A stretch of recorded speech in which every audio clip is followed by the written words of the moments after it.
everybody, it's your old pal Brian Hunt. Welcome to another episode of 60 Seconds of Risk.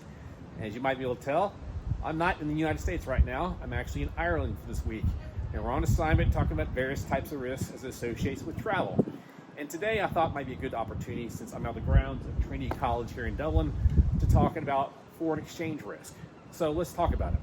Obviously, if you're in the United States and you live in the United States, you travel around, you use American dollars to gauge in transactions. No different if you're an individual or a corporation making large transactions. And let's say, in the purpose of this, you're doing a transaction in the European Union, and let's say one of these countries, like Ireland, is a member of the EU, so you're going to use your euros during your course of your transactions. So obviously, as an American, you're going to take your American dollars, I've got $10 here, and exchange it for euros. And let's say, for the purpose of this argument, the exchange rate is roughly one for one. It's not exactly that right now, but historically it's been that in the past, but it's going to make this easy for now. So you're American, you come here, you got $10, you exchange it for 10 euros, you go about and do your business. But let's say you're a large corporation, American corporation, and rather than saying $10, you're going to do a transaction, say, worth $10 million. And this transaction, say you're going to buy, let's say for the purpose of this, $10 million worth of Irish whiskey, and you're going to import that later. But you're going to lock in the contract now that in 6 months you will get delivery of $10 million worth, or in this situation, 10 million euros worth of whiskey. But in 6 months, the exchange rate might fluctuate. If you don't believe me, go talk to the Argentinians about their exchange rate right now. So here's what you're going to do. You've got 10 million. You need to make sure you got 10 million euros in 6 months. One option is to go ahead and take your 10 million in American dollars, place it into an account that actually is in euros.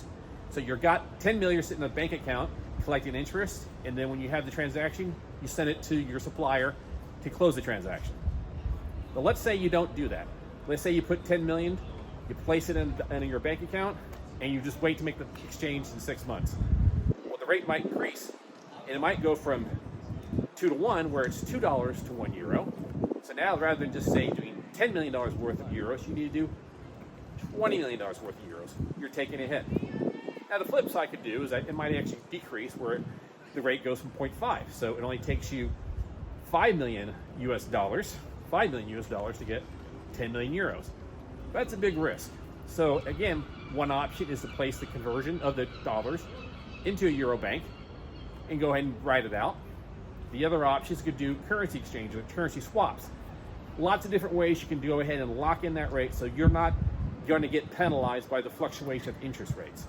The key thing here is knowing your timeline, understanding what the risk is. Certain countries are more volatile, like Argentina versus the euro.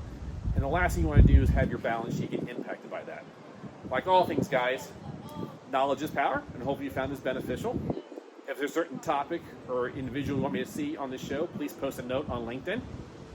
You can also subscribe to these videos on my YouTube channel. You can also find the links to these videos on the website, formerly known as Twitter, Facebook, and Substack. Until next time, guys.